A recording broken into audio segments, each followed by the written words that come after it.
Three, two, one. Hi, I'm Shirley Weston, and I'm the author of Fundamental Scenery Techniques for the China Painter. In that book, one of the largest chapters is on trees, and trees are what we're going to be studying today. First, I'm going to do evergreen trees, and I want to introduce you to the brushes that make that possible. They're called filbert brushes. And all that means is that they are curved as opposed to square. I like a variety of sizes, and 8, 10, and 12 cover just about anything I want to paint. If I want to paint a miniature like a thimble, I go down to a 6 and a 4. But I don't do that very often, so I stick with the larger brushes.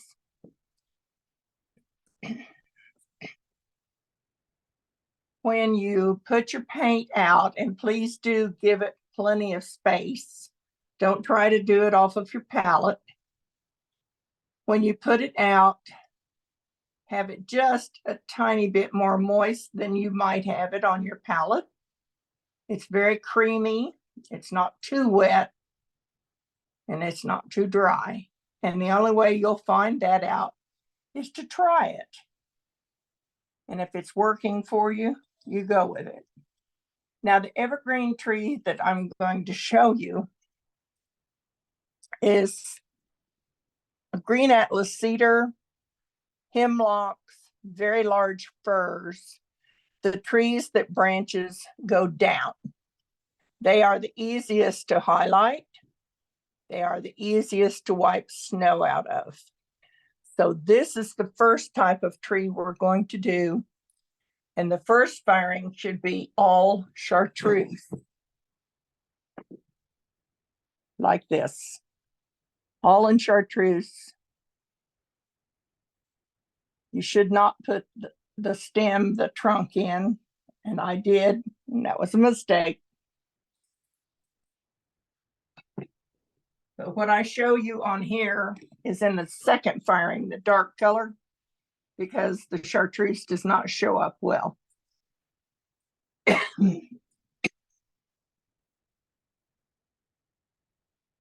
Load your brush. This one is a 10.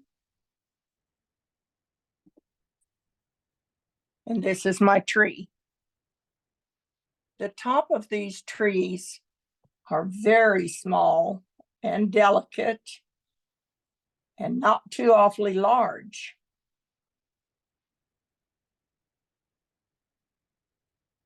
And you can be very selective how you place those. As soon as you get far enough down that your number 12 fits, and that's it right there, change brushes. Otherwise, you work them to death. Work in the middle, and then go out to the side to make a bigger limb. Now push hard, and you'll get longer needles. Work in the middle, get you some paint on your brush. You can't get mileage out of this paint. You're just patting. I'm much more upright than I would be with a square shader. Keep loading your brush. And try not to have your branches straight across from each other, equal in size. Only the very bottom ones can do that.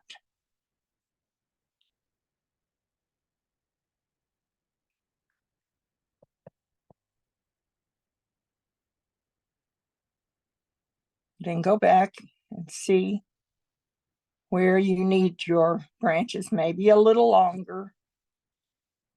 I don't want them straight across from each other.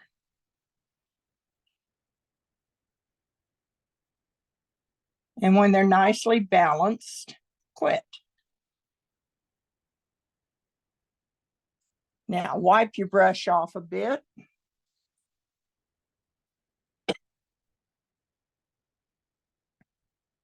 You don't need to clean it, just wipe it. Put just a tiny bit of chartreuse back on your brush. Now you're going to shove the paint out of your way where you want a highlight. Where you put your highlights are going to come forward for you. So select them carefully.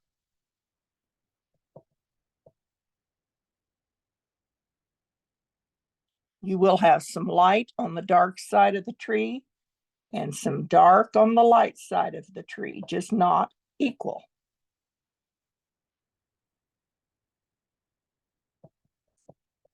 And this is one way that you help create the illusion of limbs coming forward. And if you push out too much or get too much on your brush and you don't like it, wipe your brush, load it back in the dark paint, and fix it.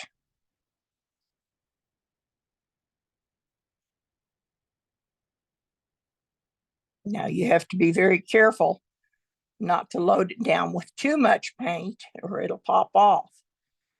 That's one of the reasons you do the original in chartreuse.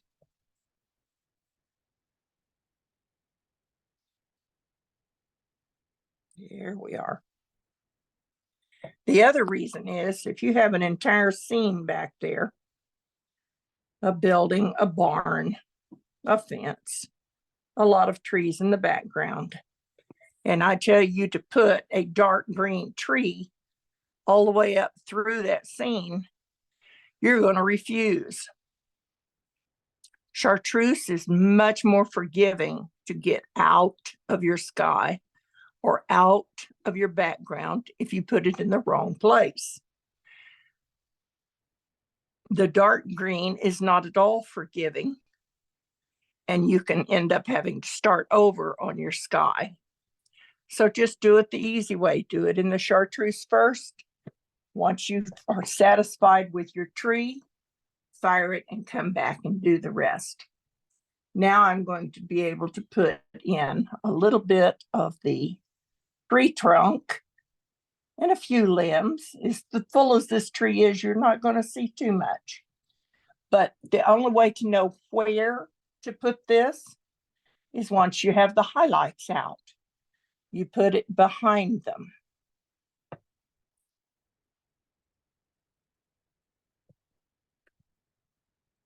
Now, I like to use warm gray. It's a very neutral color,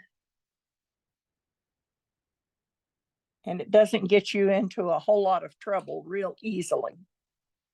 And sometimes brown is hard to get rid of if you hit it in the wrong place.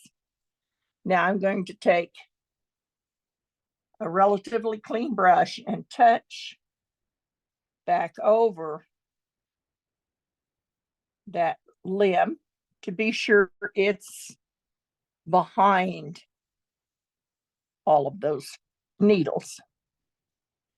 If you want at this time, you can go to your scrolling brush and a little bit of brush cleaner. Load it flat. And you can turn it if you want a real thin line. Attach to your trunk and create a dead limb out here, which is fun and interesting.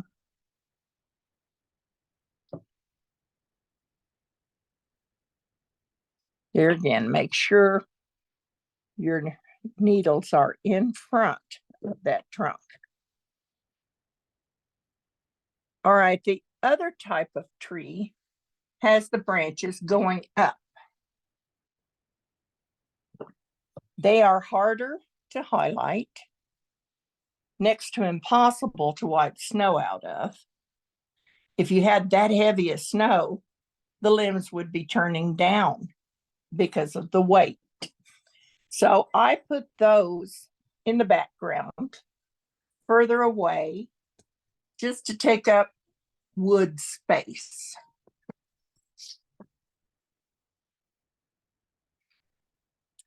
Turn your piece upside down. Here is your tree. Push much harder, starting at the bottom. This will make your needles much longer, such as pine trees.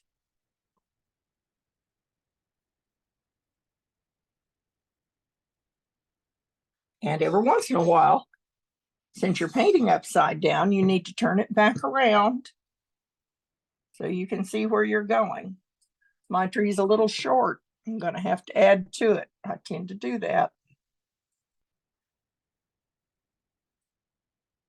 Remember, the top is delicate.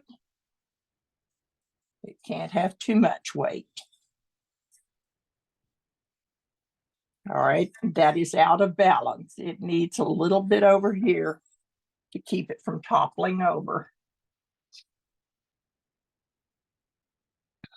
I will put a little highlight in it, just not extreme.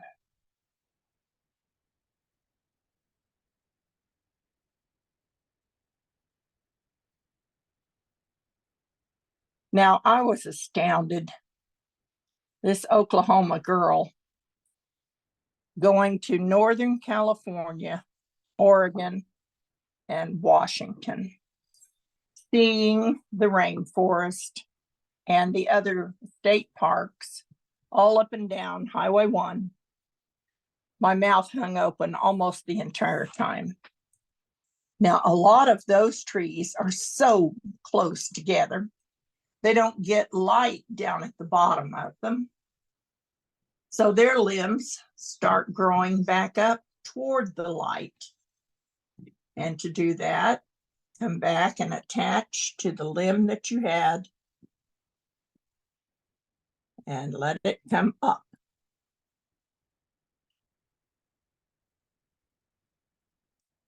I got my tree a little close on that side.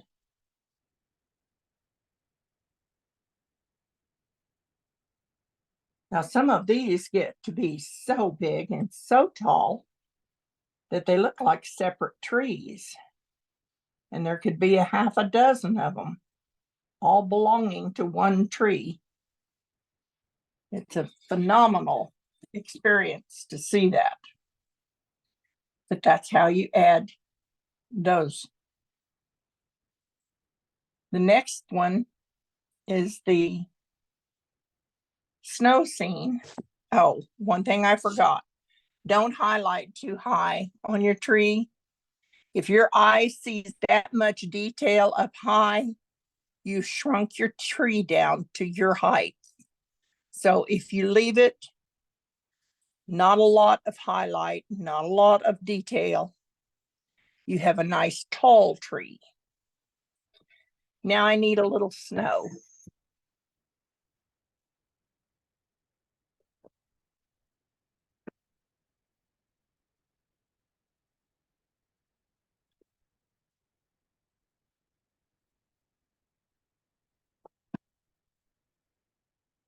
Choose your blue.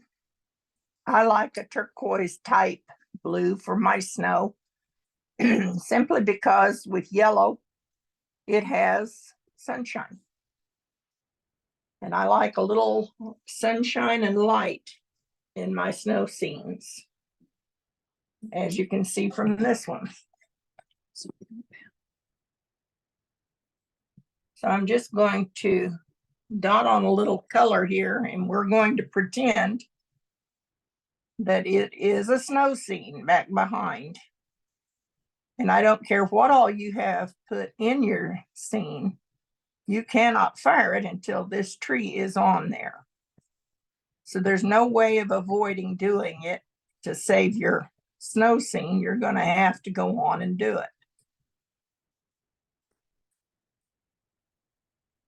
Sometimes it's easier to finger paint. And I have to be careful. I'm not trying to build a tree here. I'm trying to make a background.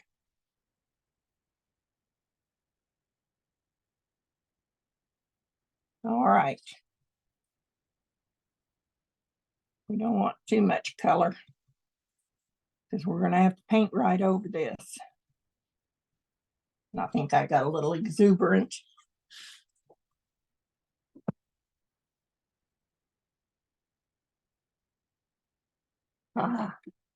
Thank you. Switch palettes again.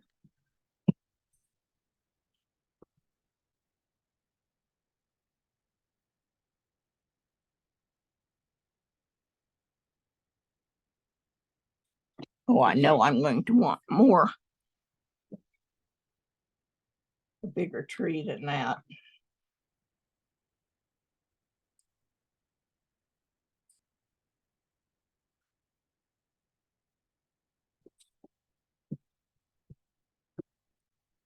Finger painting is a lot of fun. Cleanup is not necessarily too much fun. All right, start with your smaller brush, pat. Now these may tend to be a little bit droopier because you have a lot of weight on them. Go to the bigger brush as soon as you can. Now sometimes I just work the center and then start walking back to where I want the limbs.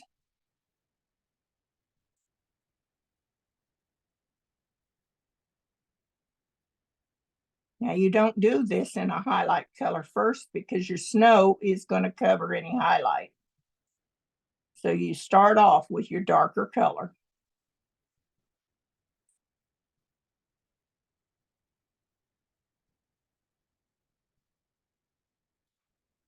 And the long branches are sort of like a spiral staircase. You only see the full length occasionally, and they're not straight across from each other. All right, that will work as a tree.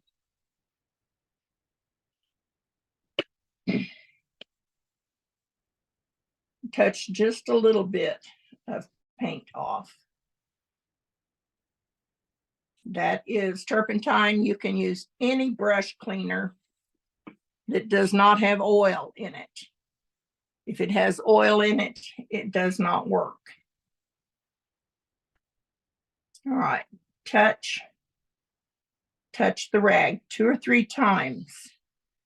Come at the center and lay that brush down where you want to come back and get snow. Wipe the brush good. And come push the snow out of your way. This way, you're not stiffening up and digging paint. You're just shoving it out of the way. When you get to the sides, you want to be a lot more careful and not have too much brush cleaner on your brush. It will run faster than you can catch it.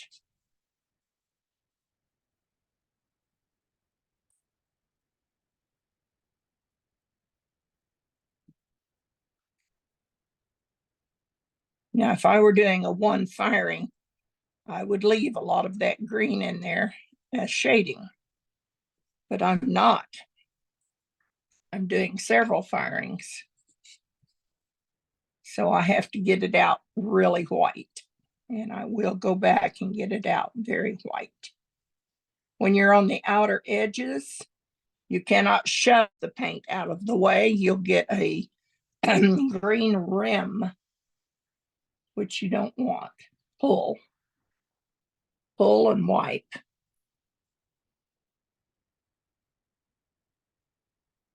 I apologize for the froggy throat. It's rainy. Yes, it's rainy and chilly.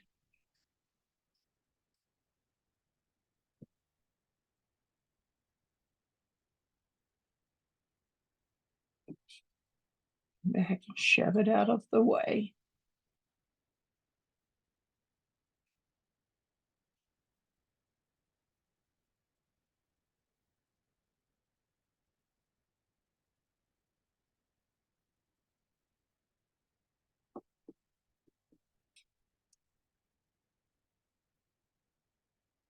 Keep your brush cleaned off and it will wipe white. If you just get real wishy-washy about it, it's not going to wipe anything white. So you have to be decisive.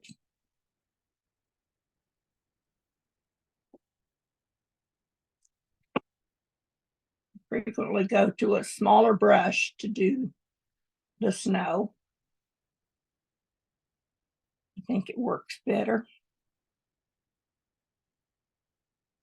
without getting ahead of me quite as fast.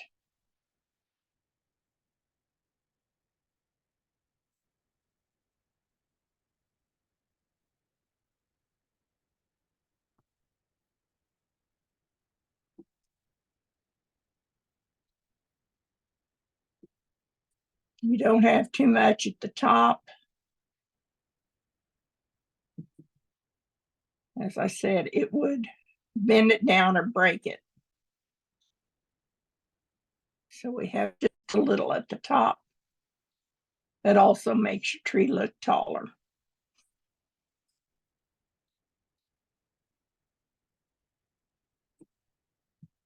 All right, the reason I'm very insistent on very, very white snow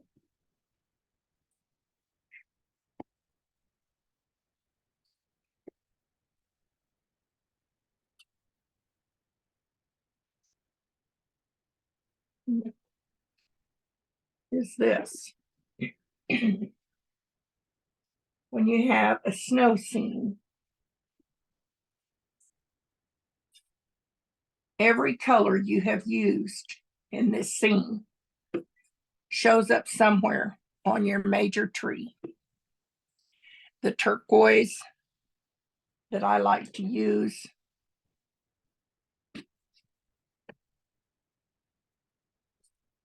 I use that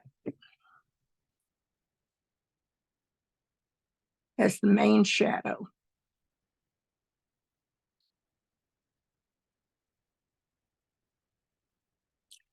If you wipe this entire thing, the whole scene in this color, you will change the time of day drastically. This is your turquoise type color.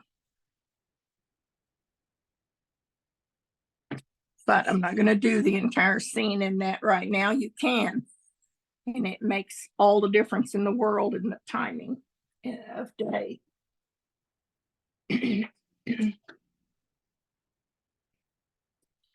If you have just some white, but mostly still shading green, then you can't do all of this.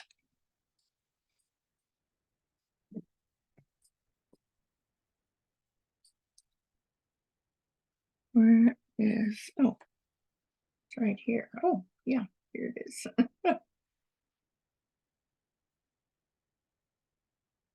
Have you ever heard of rouging?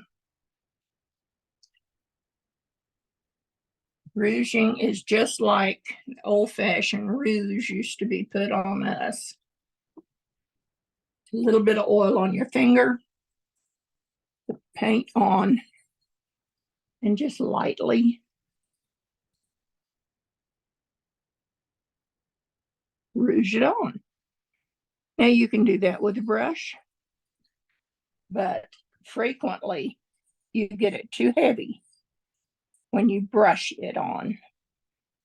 And you want this light and airy. You want to see the snow through it. I have a dark, almost a purple over here. So that would have to go somewhere in the darker area.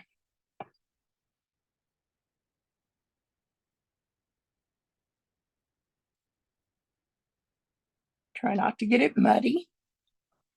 Is that showing up? Yes. Okay.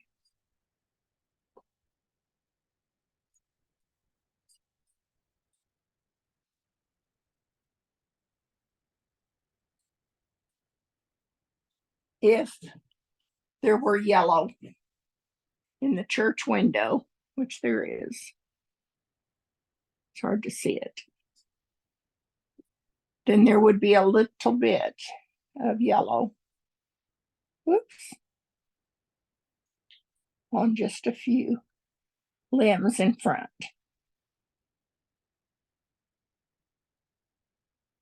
Can you see that?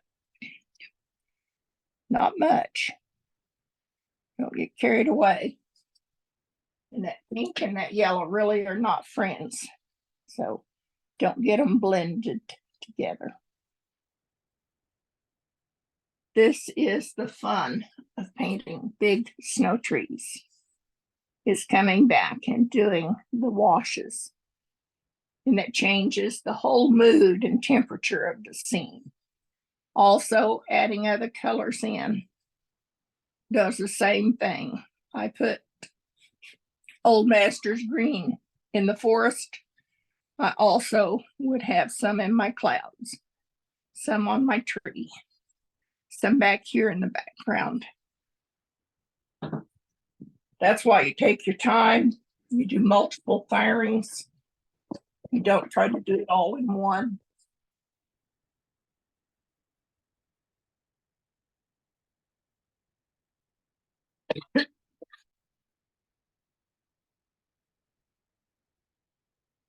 All right. Now for deciduous trees.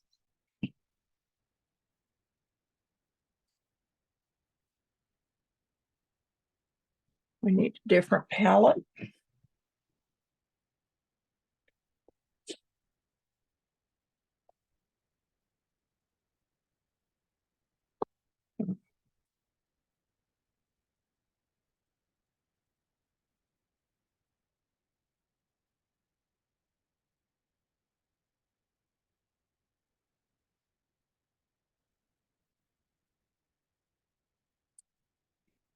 Deciduous trees are harder simply because you need to study them more thoroughly.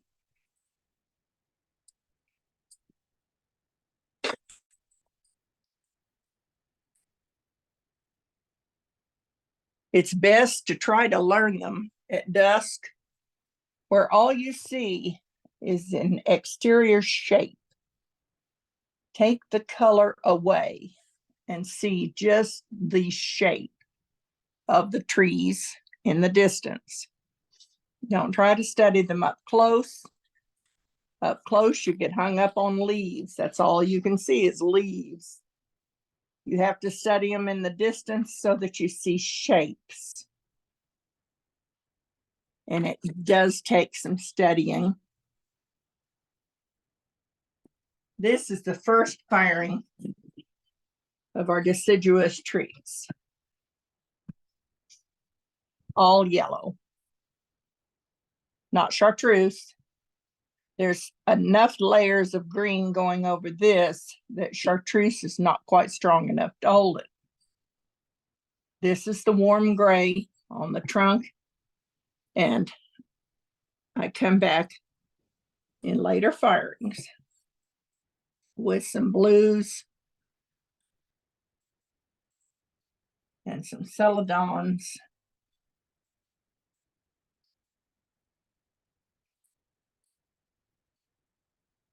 And more warm shadow.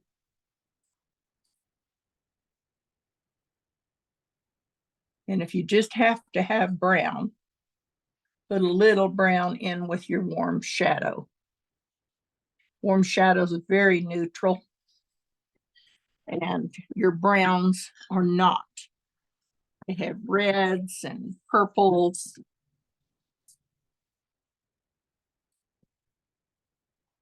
So first firing of your autumn trees, such as maples, I pick a Andreas Noble's orange, or if you're lucky enough to have any of Alfredo Toledano's Ocrit. These are both a beautiful orange.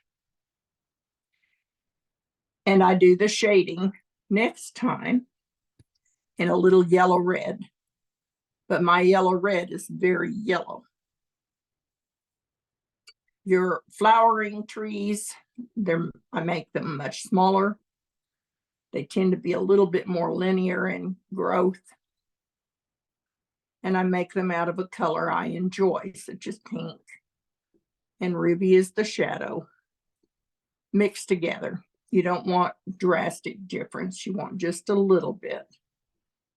But your first firing, yellow, orange, and pink.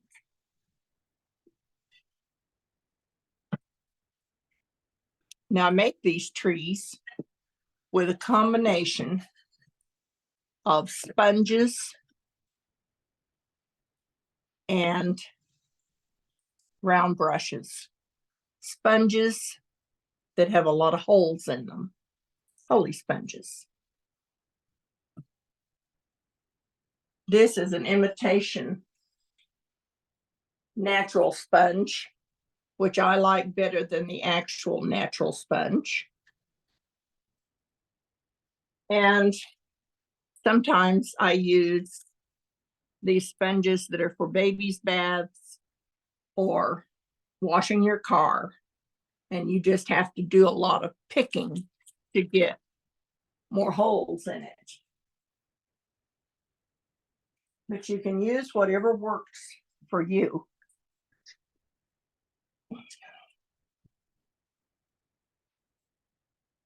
You want several sizes.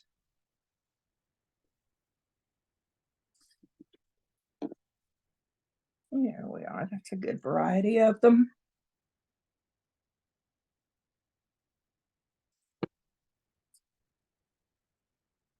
Most of my lighting on a scene with trees is almost directly in front, just slightly to the right side, right in here. It's the easiest to highlight for me, and it keeps the area of focus toward the center, not the outside. So as you'll see on this one, there's more highlighting over in here, although there is dark. There's more dark on the dark side. This tree has a lot of green, and you want to keep some of that highlight. These trees are not made in just a few minutes. Here's the second fire, first fire, second fire, and you can see these have a lot more firings than that.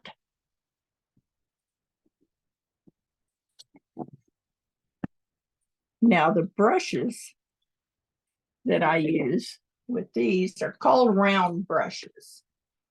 When I first started traveling, I tried to find a fancier name for them than that. All I ever found was round brushes. And they come in a big variety of sizes. Unfortunately, the ones I love the most are Lang Nickel, and Lang Nickel is no more. They are royal. And they're about as good. It's just the ones that I have and I'm used to are these old ones. And see, this is what a round brush looks like. It's not a deer stippler, deer foot. It's round. These are also round brushes, but they're softer. These are not soft at all. So what I do,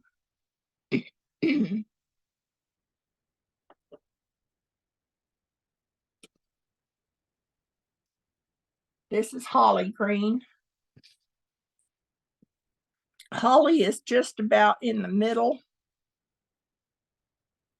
It's not too blue. It's not too yellow.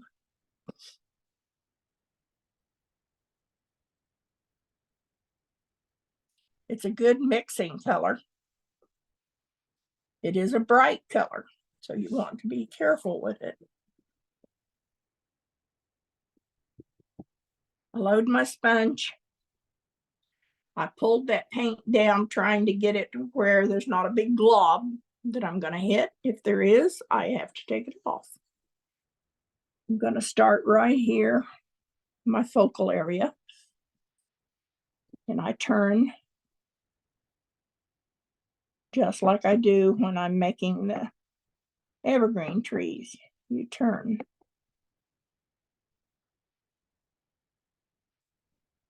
Now, don't make the mistake of trying to paint around the trunk and limbs. That doesn't work, it shows. Just paint over them and wipe them back out. You're not going to save time by trying to skip around like that. Ends up costing you in the long run. Now, if you'll see, I'm patting this enough to make sure I don't have a lot of paint buildup.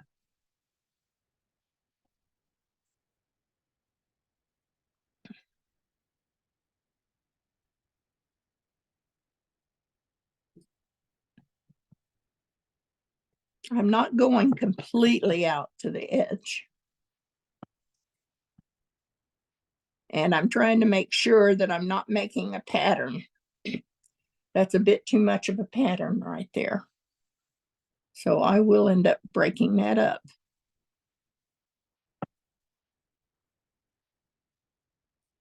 My favorite trees to study and to paint are cottonwoods.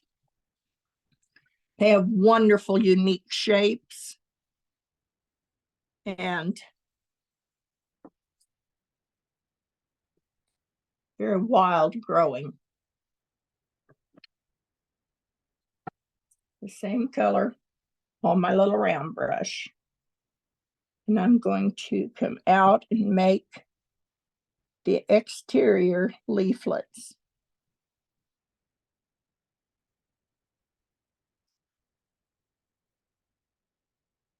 You can control this brush a lot more than that sponge.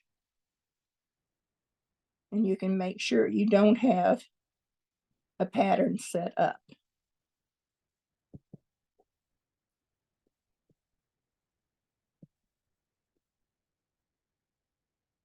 So I do any detailing I need done with the brush, but I get the main part of it on with the sponge. It's a lot faster and easier.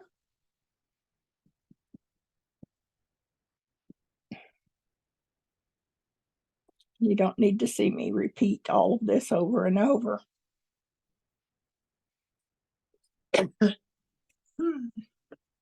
Pardon me again.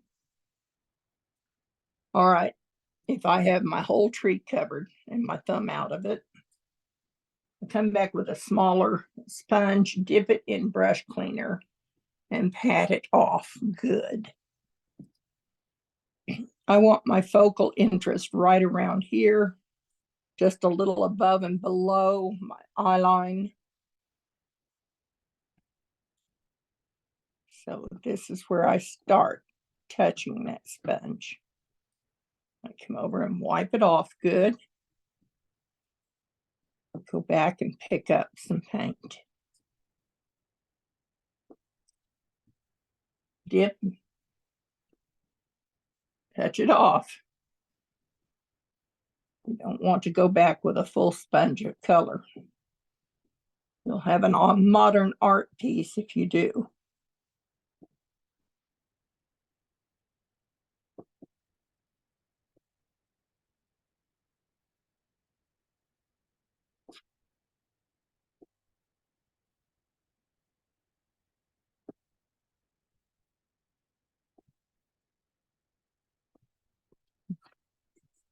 Dip, pat it off. Now it's far better to have a lot more highlight. Girls, I am so sorry. A lot more highlight than what you think you need. And green is a very strong color. It's hard to cover up. So get it out before it's fired.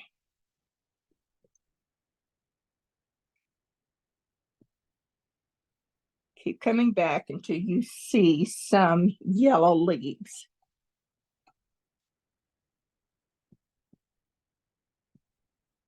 And you'll see you have a whole variety of greens, and all you've done is use one.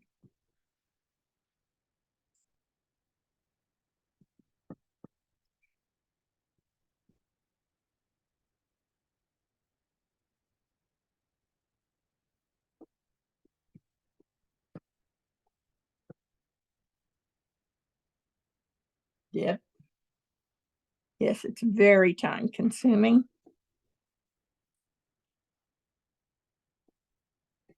I have spent entire class periods doing just this one tree. If it's very big, if it's off in the distance, it won't matter. So you don't have to spend so much time with it.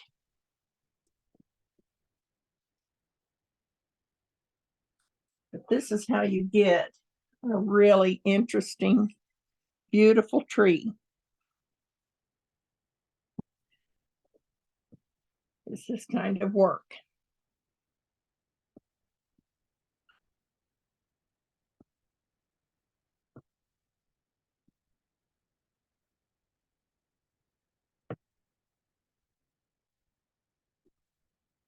Now I got a little too much out there and it doesn't look very leafy, and that's okay. That's much easier than having too much green in it. I'm just going to make more interesting exterior shapes and let it go at that.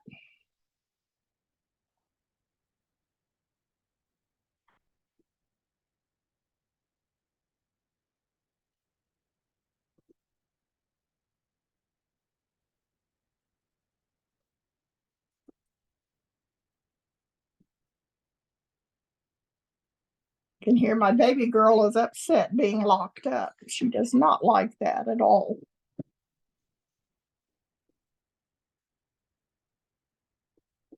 That she would tear up our ears if somebody came to make a delivery during the middle of this.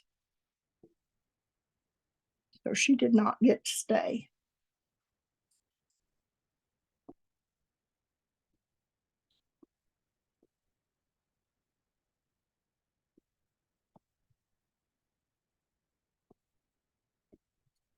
Now you can see where it's going from there. In places, you will want to wipe more of the green out of the tree. And in places, you want those leaves to come in front.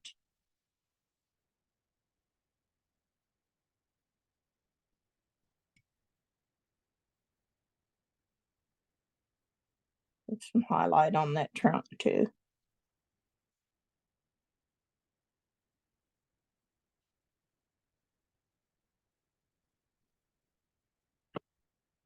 The next time after this is fired, you would come in with a little darker color.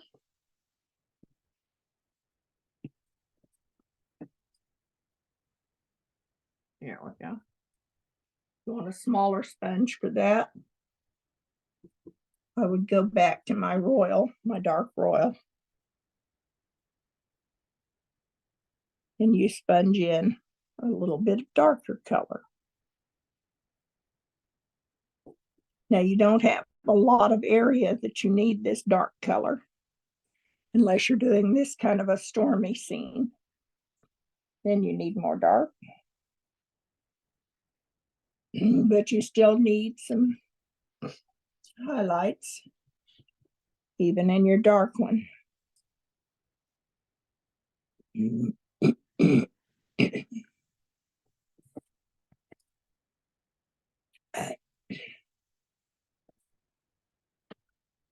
I add color to my trunk.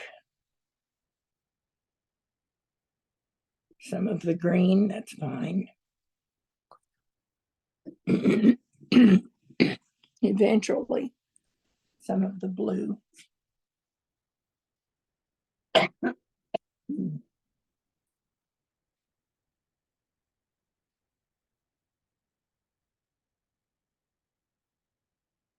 And some more of the warm gray.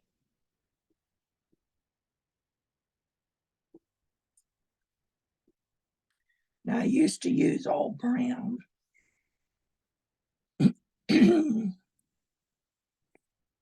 But I like the results of the warm gray better. Thank you, honey.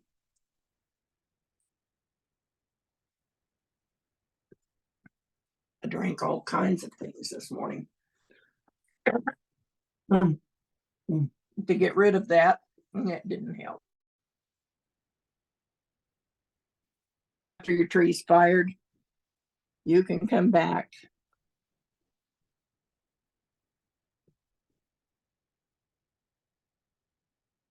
If you have a storm coming,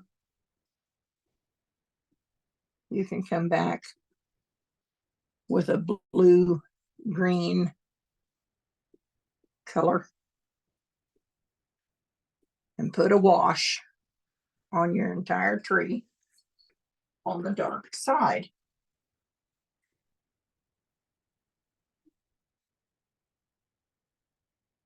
And it will make the storm closer and more fierce.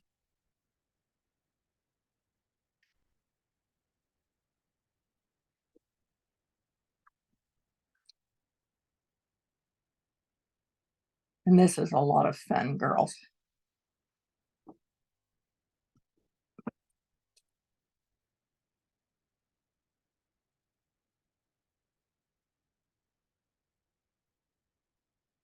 Having translucent paint like we have is a tremendous advantage. That made more light right here and a darker storm coming up. Let me get into this paint. I'm sorry. I don't have those colors out, but you can get the idea.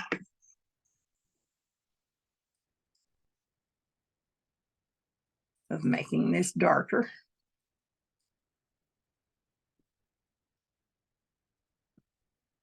And it just gets more and more dramatic. If you do all of that, you've got to get some shadow down on your field of grass.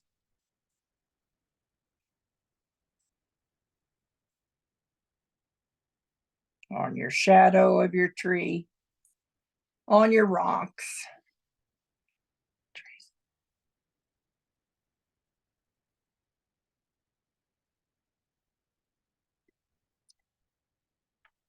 On your stump.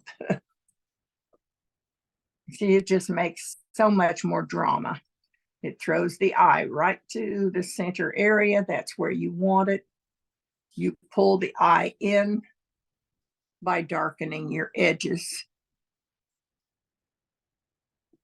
Okay, let's go to the autumn tree.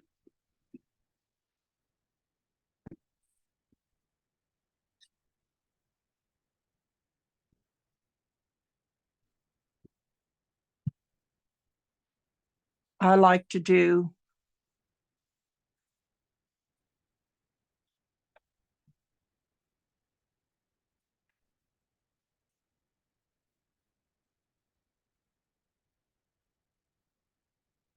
do maples.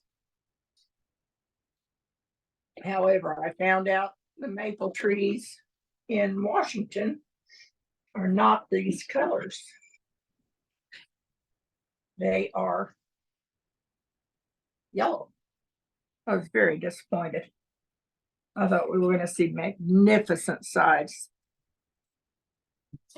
orange and red trees. Have to go to Arkansas for that.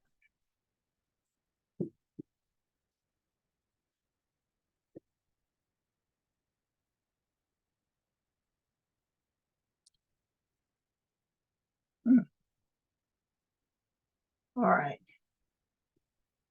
Here again, you have to pull your paint down where you can get into it.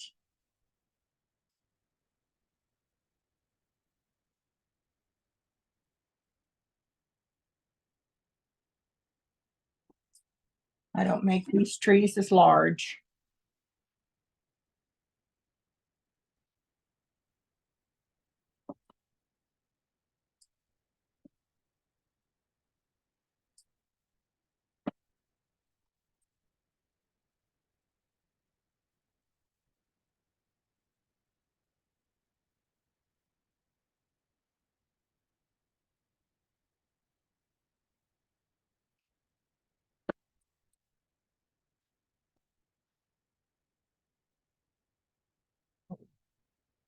Definitely a green brush.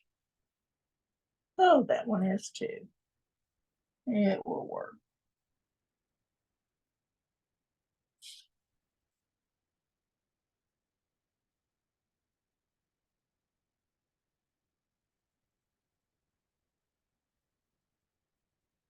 You want to be sure you keep it irregular.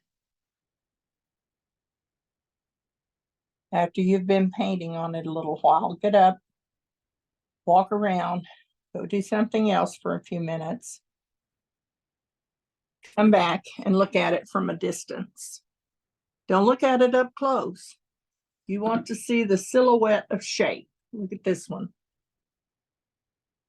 You're not looking here in the center, you're looking outside for its shape. And you will do that all over the tree. Now I need a trunk in here.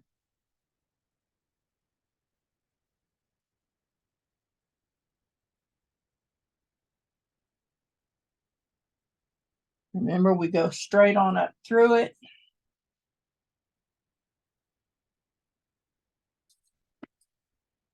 We don't try to hit and miss and jump around. We don't have what we want when you do that.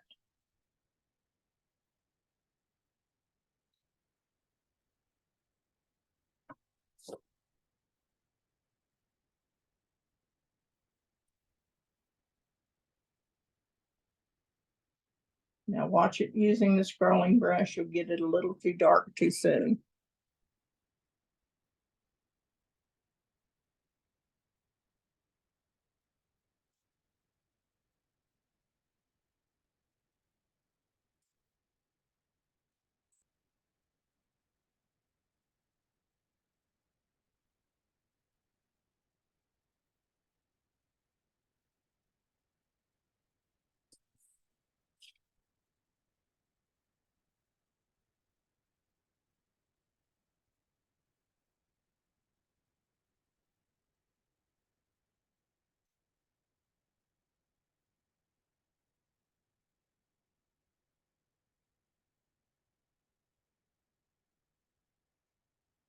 All right, I'm going back to the smaller one to give it a little bit more interest.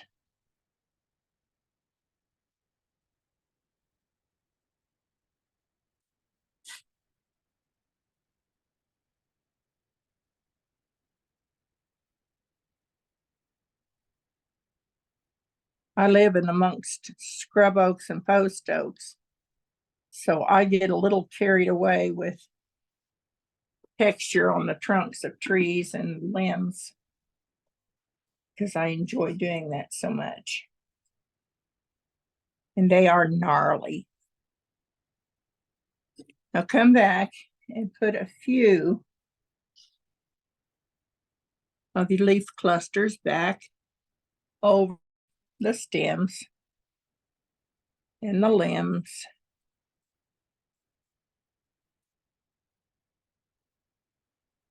Somewhere I want to cross the middle.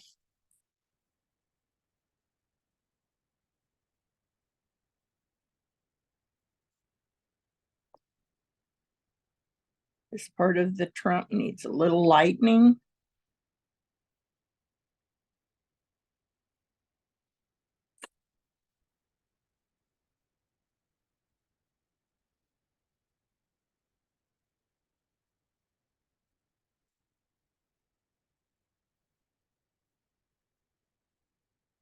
Now I don't want this down to the white, but I definitely want it much lighter in places.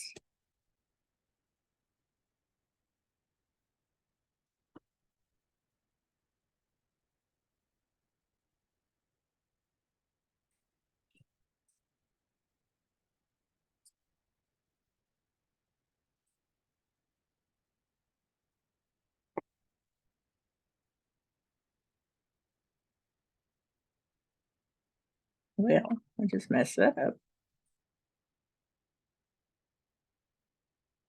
You will. You'll pick the wrong place and have to go back and put paint back on and pick another one. This tree needs to be a learning experience, not in a scene for the first time you paint it. You'll be happier if you paint the deciduous tree with nothing else around it, so you can concentrate on its growth patterns, its highlighting,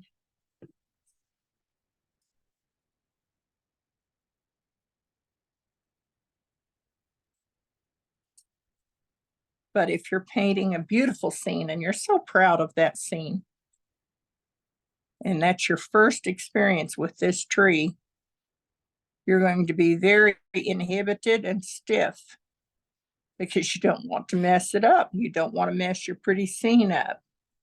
Very understandable. Study with nothing else around you. Like this. You can see I have several tree studies.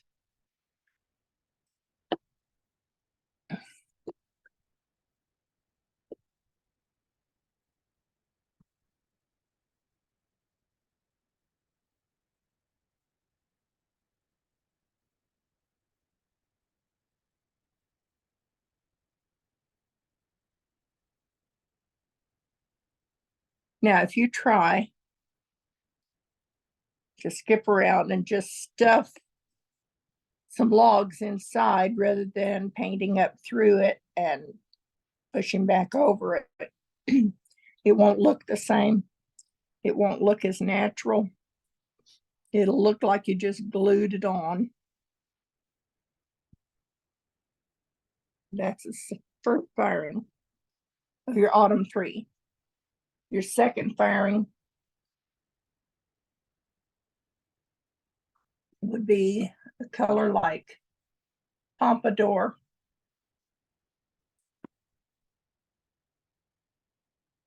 In your underneath areas, your furthest distance areas.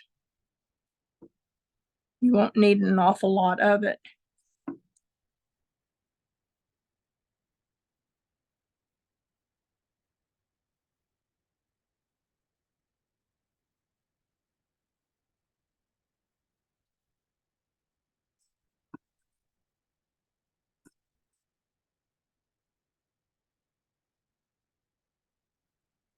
Now, if you have a good yellow red, that could be your first shadow color.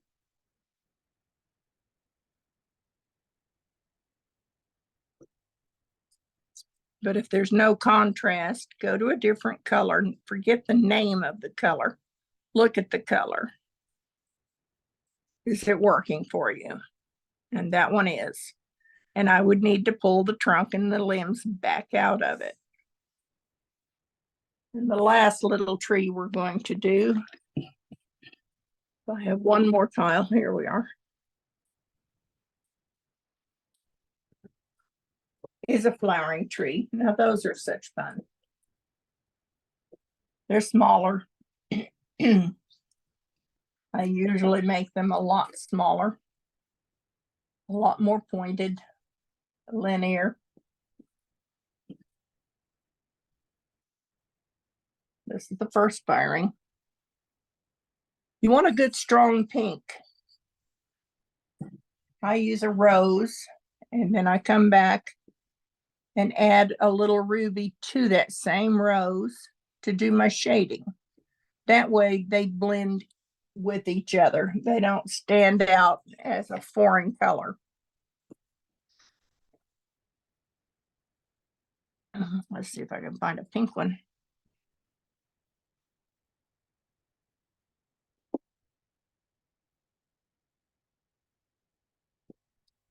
Well, we'll just make a new one. That way I'll know I have the color I want.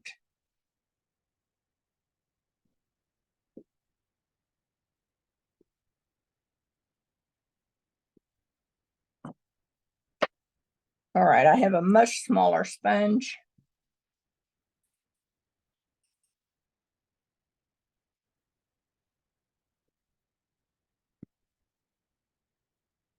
And I cannot afford to go too far with the sponge before I drop back to the brush. Well, they got me started.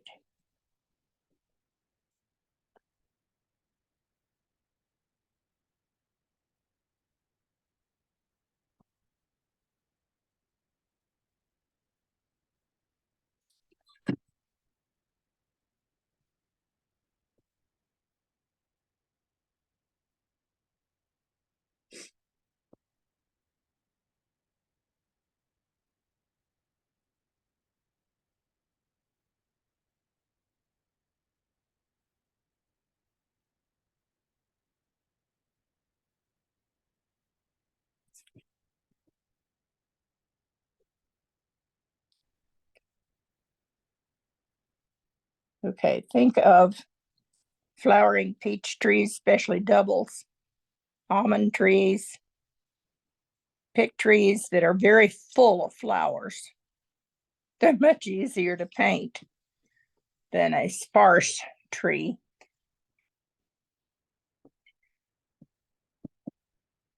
And I'm shoving down just slightly to get some of this paint out of the way. And it highlights some of it. It does some of my shading for me.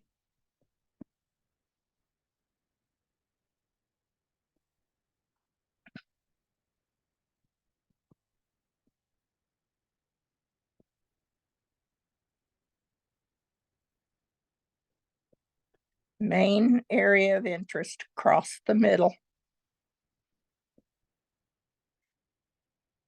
Not dead center, but it has to cross the center.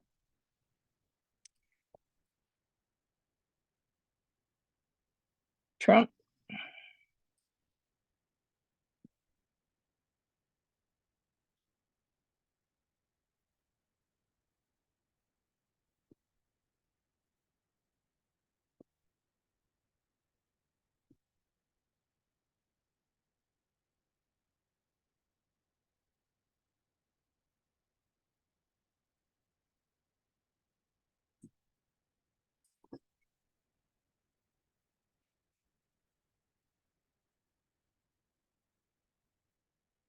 That will work.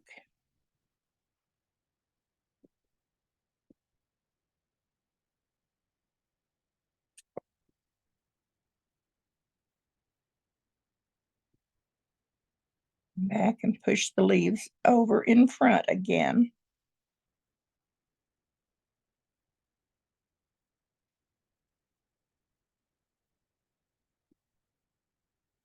Tuck the limbs in.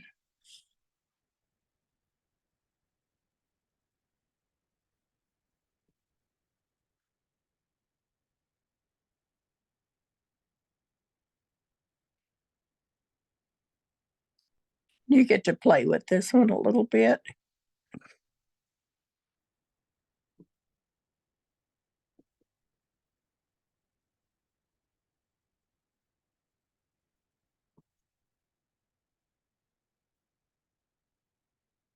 And that's the final tree that we're going to be painting today. I want to thank you all for coming. I appreciate you very much. And I hope to see you sometime. Bye-bye. Suzanne, it's all yours.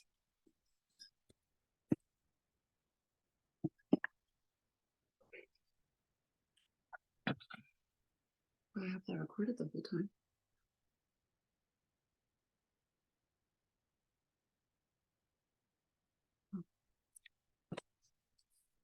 Suzanne, how do I get it where I can hear you? Just push it and see if you. Shirley, we sure enjoyed that presentation. It was wonderful. Is there anyone that would like to unmute themselves and ask Shirley a question? You can do that now.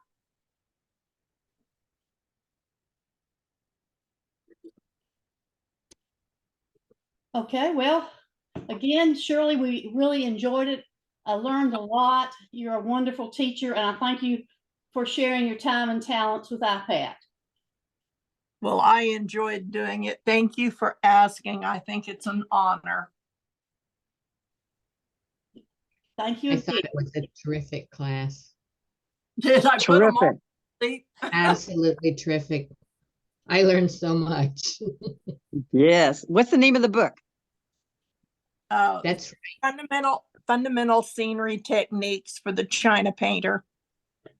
Oh, terrific. Great Hey. job. It goes through roads and water and mountains and fields of grass. There's 30 some odd color patterns in there for you. And so where can we get it?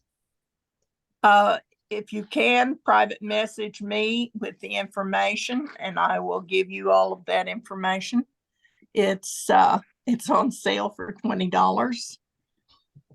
I want it. I want it.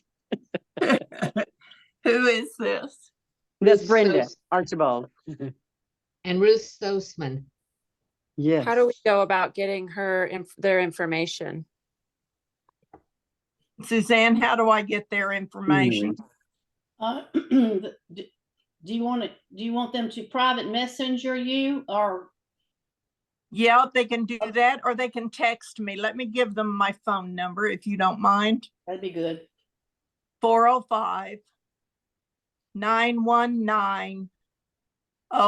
405-919-0312. And I do lots of things by text, so I would love to hear from you. Okay. Thank that was you. Beautiful job. Thank you, dear. so much, Shirley and Suzanne. It's 20. Hope your throat gets better too with your cough. Oh, it will. As soon as I'm off of here, it'll miraculously heal itself. Thanks, Shirley. Okay, well, Thank you, Suzanne. You did a great job also. thank Yes, you. thank you so much. It was fun seeing everyone on Zoom, so we'll see you soon. Okay, good. Bye-bye. Thank you, dear. Bye-bye.